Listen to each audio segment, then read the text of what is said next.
The attacks of September 11th have generated a lot of crazy theories over the years, but the strangest to me are the ones that claim that the tragedy was predicted in various music albums. These range from interpreting the lyrics a certain way to the album art alluding to the attacks, and in one blatant case, a cover depicting the Twin Towers blowing up.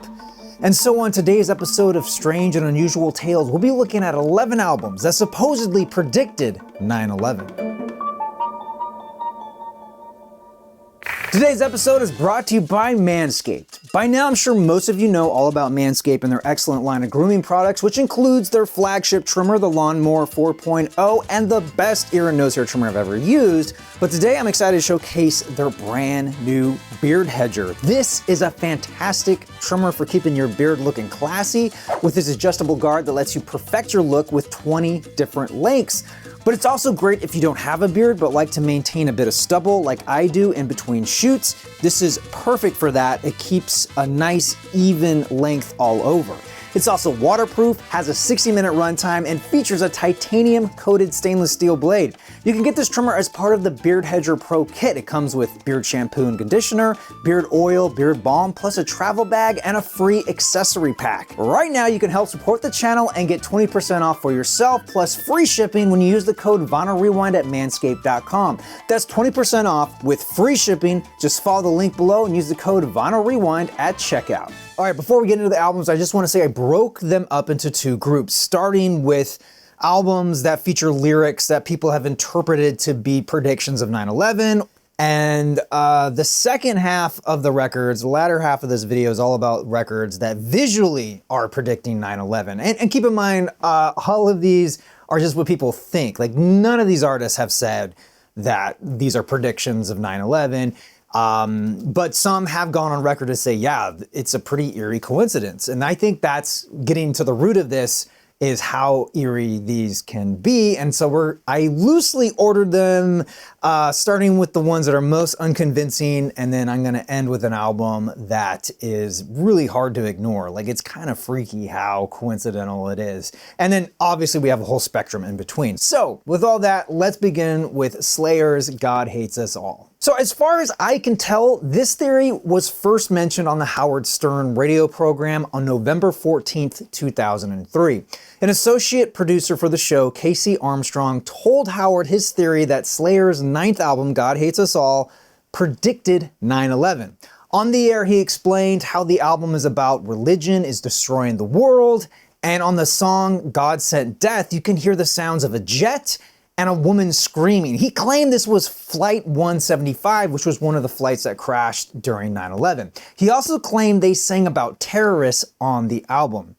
Howard told him he was an idiot, and frankly, I'm inclined to agree with Howard. I listened to God Sent Death, and I can't for the life of me hear a jet engine or a woman screaming. And while it's true that some of the songs are about killing people for pleasure, I can't find any obvious mentions of terrorism. But the strangest true fact about this album is that it was supposed to be released in July of 2001, but instead it was pushed back and came out on September 11th. So up next we have System of a Down with their second album, Toxicity, originally released on September 4th, 2001. Now, it's hard to pinpoint where this theory came from, but I found a 2009 post on the website Fluther.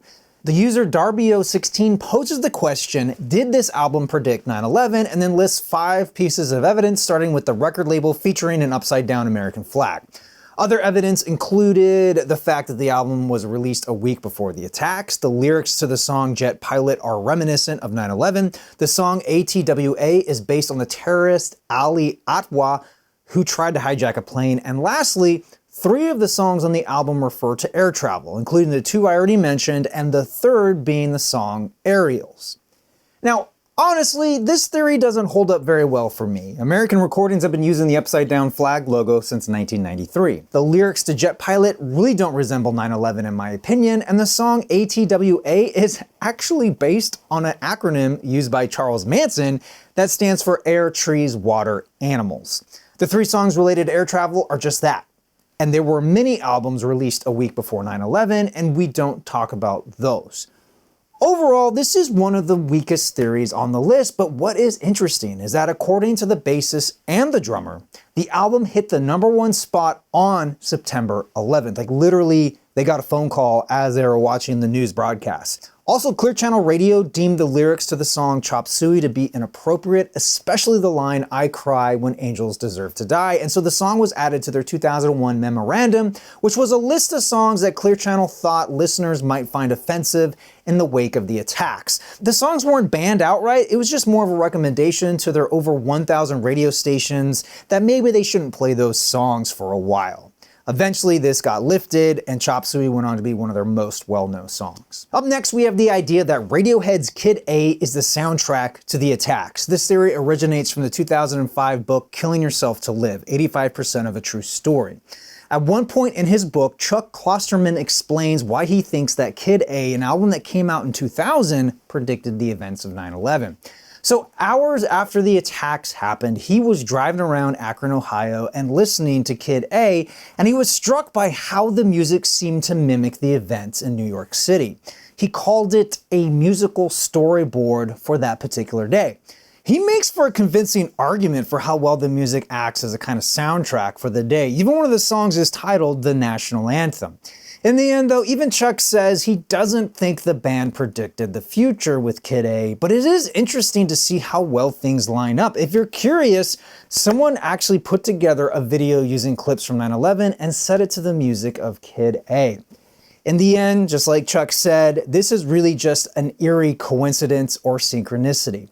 On a side note, however, Kid A did predict the lyrics for their next 2 albums within a hidden booklet under the CD tray of the original release. Moving on to David Bowie's 23rd album, Heathen, and like Kid A, this theory is way more interpretive than literal. Because it was released in June of 2002, some saw the lyrics and the overall tone of the album to be in response to the attacks. Just take a look at some of the lyrics on the first song.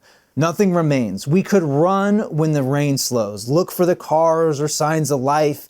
Where the heat goes, look for the drifters. We should crawl under the bracken, look for the shafts of light.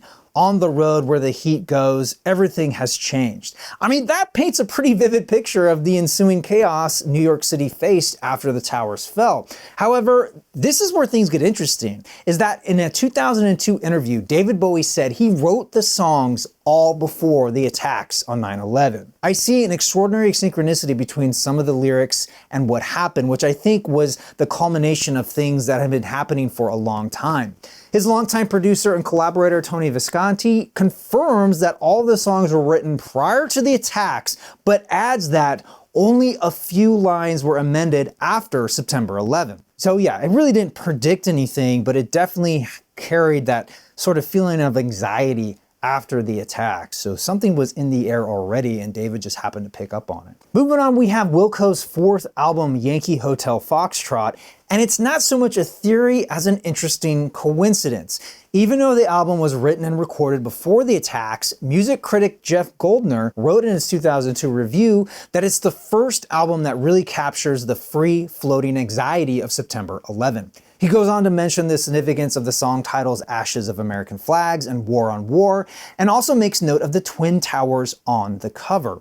There's also the song Jesus Etc., which features the lyrics, tall buildings shake, voices escape singing sad, sad songs, voices whine, skyscrapers are scraping together, your voice is smoking. Some even point to the album title as evidence because it's using the NATO phonetic alphabet, which is something that airline pilots use. But for me, that's really a stretch. And it doesn't really make any sense either because Jeff Tweedy said that the title came from the Conet Project box set.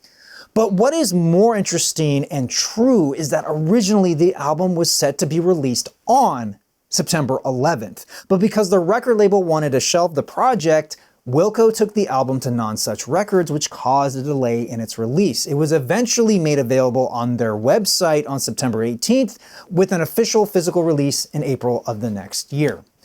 Ultimately, even Jeff Tweedy can't deny, as he calls it, the eerie echoes of 9/11. Some of the focus on that record was being introspective about America. The thing that's much weirder for me is seeing it referred to as a record written about 9/11, which blows my mind. The album was ready to go by then. So yeah, Predicting 9/11, not so much, but definitely a record worth listening to. So up next, we have Out of the Loop by the duo I Am the World Trade Center, which is already kind of strange. So besides that, if you look at the title of track 11, you'll see that it's called September, and the album was released in July of 2001. That's kind of where it stops. Lyrically, there isn't much related to the attacks. It seems like it's from the perspective of a woman wanting to meet up with someone on the dance floor. Ultimately, I just chalk this one up to another really weird coincidence. I mean, it's hard to deny that. I Am the World Trade Center? Who comes up with that name? So in 1997, Michael Jackson released a remix album titled Blood on the Dance Floor. And while it was seen as a commercial disappointment at the time, it was only after the attacks that people saw the cover as a prediction of 9/11. So if we look at the cover, Michael is dancing in front of a generic cityscape with one of the buildings bearing a resemblance to the Twin Towers. Now, if you look at his arms as if they're an analog clock, he is pointing to 9 and 11. Others believe he is pointing to the time of the first attack. Either way, his pose is seen as a warning of the attacks. And this seems pretty far-fetched in my opinion. However, what is fascinating is that years later, his brother Jermaine claims that Michael was supposed to be in the World Trade Center the morning of the attacks. He missed his meeting because he had stayed up too late the night before and overslept, but that is just so crazy to me. All right, moving on to the third live album by the progressive metal band Dream Theater, we have Live Scenes from New York. And this was originally released, and I kid you not, on September 11th, 2001. The cover art depicts an apple wrapped in barbed wire and the New York City skyline in flames. Supposedly, this was in reference to the band's 1992 album. The next day, on September 12th, the drummer wrote a statement on the band's website. He wanted to make it explicitly clear that it was all an unfortunate coincidence. He also added that they were in talks with their record label about replacing the cover art, which they eventually did in October of that year. In 2000, a band from Savannah, Georgia called Squad 50 released their third album, Bombs Over Broadway. The cover depicts World War II style bombing aircraft flying low through New York City with the Twin Towers in the background. And if this wasn't blatant enough, the title track features the lyrics, "Midnight, New York City, Broadway going up in flames. Ground zero, big city, Big Apple swallowed by the flames. Bombs away, we never saw it coming. Bombs away till the bombs started falling." Respectfully, after the attacks, the band stopped playing the song live, and their label issued the album with what looks like a sticker of the band on the front of the jewel case, but as far as I can tell, they never replaced the original cover on the booklet. Moving on to the Coup, a hip-hop group out of Oakland, California, with their album Party Music. Now, the cover was finished in June of 2001, and they were aiming for a mid-September release date. A few advanced promo copies with the original artwork were released, but after the attacks, the album was pushed back until November so that they could design a new cover. Boots Riley explained that the original album art was a reference to destroying capitalism, where, and I quote, "the music is making capitalist towers blow up." They wanted an image of a tall building, and they could have chosen any number of other buildings, but they just so happened to use the World Trade Center, making this a really eerie coincidence. So lastly, we come to the album that inspired this whole video, Supertramp's Breakfast in America. Now, if we look at the cover, you know, it's very iconic, right? But if you look at it in a mirror, you'll see that the U and P become 9/11, and what are they over? The Twin Towers. Now, the orange juice is supposed to represent an explosion. I don't really buy that. But what's crazy is that if we, back up a little bit, what are we looking out of? It's an airplane window. On the back, if we flip this over, we'll see that there is a jet heading towards New York City. Now, if you notice that the band, they're all reading newspapers, and this is supposed to represent a heavy news day, which 9/11 was. And then also they're having breakfast and the attacks happen in the morning. So this is supposed to represent, the 9/11, right? In reference to that. However, lyrically, none of the songs really coincide with the attacks. Now, the band says that the album was inspired by the transition that happened from moving from the UK to Los Angeles, California, and just sort of like the feelings they were having. So yeah, not really related. You know, there's no way that this predicted 9/11. And also, you know, in general, I don't believe that any of these records predicted 9/11, but I can't help but be fascinated by not only the eerie coincidences, but the ingenuity, or maybe it's more the creativity that it takes to come up with some of these connections. Like, I'm just fascinated by that. All right, everybody, that'll do it for today. If you have a crazy 9/11 connection or some other example of an album predicting a future event, be sure to leave me a comment down below. Until then, thank you all so much for watching, for indulging me on this crazy rabbit hole journey that I went down. I hope you enjoyed it. I also really want to thank my members over on Patreon who really help to keep this show going with their financial support. Until then, I'm your Vinyl Geek, and I'll catch you on the flip side.